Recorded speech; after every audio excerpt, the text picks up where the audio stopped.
Hey everybody, welcome back to the program. Today we'll be counting down my top 10 albums of 2023. And I gotta say, these countdowns get harder and harder every year. I wanna say that all of these records, it didn't matter what number I put them at. Depending on the time of day, this record would be number one, and then the next day, this record would be number one. So ultimately, the numbering system is very arbitrary, and there were so many records I wanted to put on this list as well. But, you know, by that time, we'd be down to the top 25, the top 50 albums, and this video would be over an hour long. So we're not going to do that. We're just going to stick to the top 10 albums of the year. But before we get into it, I just want to take a moment and ask y'all to subscribe to the channel if you haven't already. It really does make a difference. Thank you to all of you who already have. All right, let's get into it. Starting with number 10, Jessie Ware, That Feels Good. So this is my favorite album of hers so far. She took her last album, built upon these like retro dance elements, and just turned everything up to 11.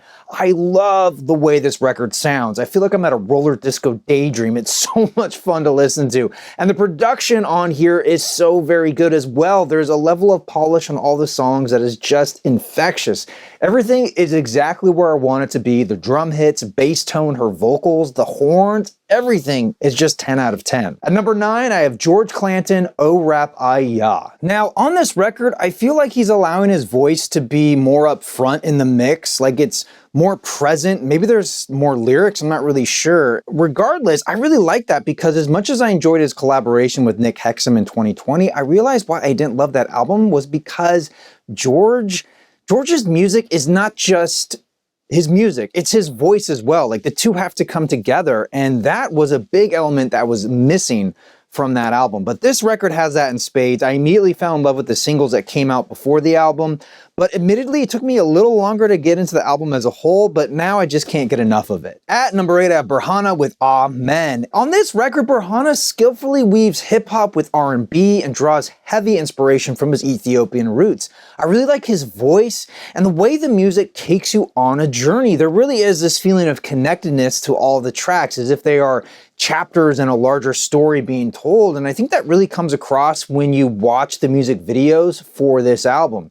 Now, The Nomad's Dream has to be my favorite song on here. It has this wonderful, whimsical, lo-fi element to it, and it's really hard to describe, but there really isn't much going on with the song. It's just sort of this like, it's more of like an idea or like a tapestry, like a sonic tapestry, and I can't imagine this record without it.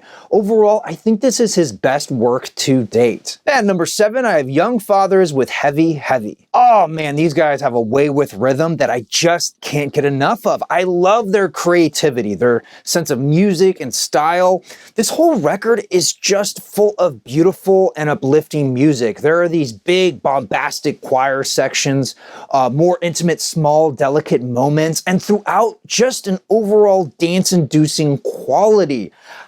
I don't know how else to describe these guys. They are fantastic, incredibly unique, and it just scratches this itch. I love this album. At number 6, I have Black Pumas with Chronicles of a Diamond. This is their second album, and almost immediately I was enthralled with it. In 2019, they're one of my favorite artists of the year, and this album does not disappoint. There are so many great songs on here, and they run the gamut from soul-filled ballads to upbeat pop rock. The Black Pumas skillfully navigate established genres to create their own signature sound, and I just love the grooves they come up with.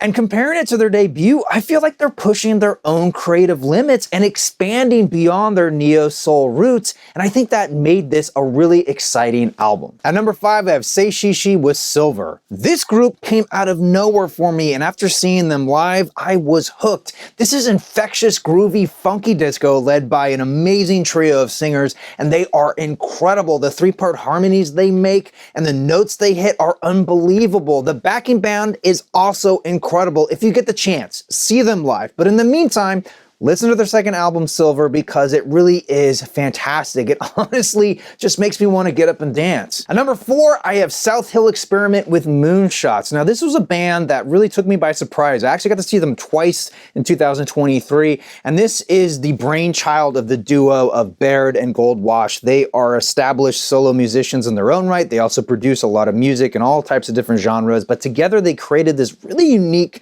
sound. It's interconnected, sonic, painting, hauntings of sound and tone, and it really is wonderful to listen to.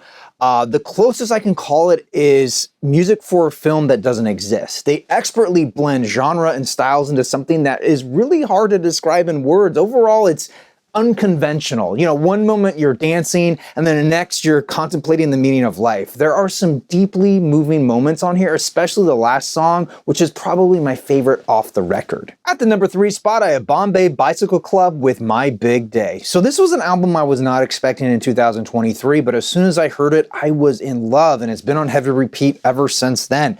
This band has this magic ability to make songs I didn't know I needed to hear.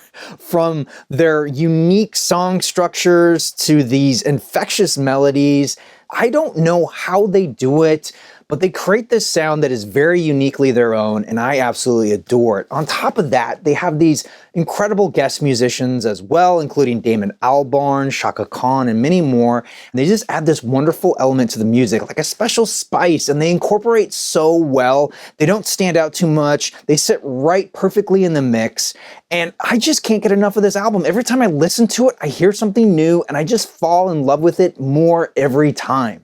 At number 2, I have the Arcs Electrophonic Chronic. Now, this was the first album I heard in 2023, and I immediately fell in love with it. I love this record, but what's interesting about this record is that this is the second album from the Arcs, and it was largely recorded prior to the passing of their member, Richard Swift, in 2018. And so after his death, this record just sort of languished for a while. Like, they didn't really want to come back to it because they were so grief-stricken.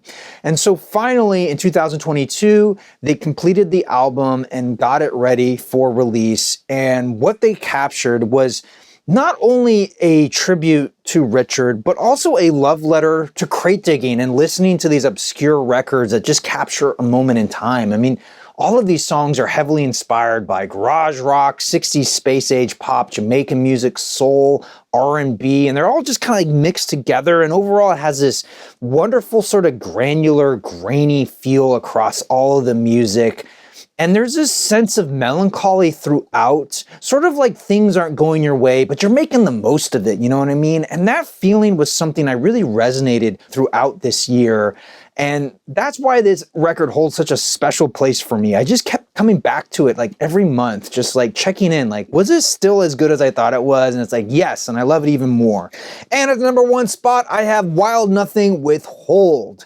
So, I've been a fan of Wild Nothing for, well over 10 years now, and I am a sucker for synth pop, synth wave, old, new, it doesn't matter. Just give it to me right now. And this record really satisfied that itch. But what's interesting about it is that while he is known for more that 80s style sort of chill wave, this record is heavily inspired by what I want to call like 90s dance music. And so he takes that element and imbues it with incredibly infectious melodies and choruses, and then adds those luscious synths right on top. And the guitar tone on here is exceptional, and it creates such a wonderful music soup that I instantly fell in love with this record.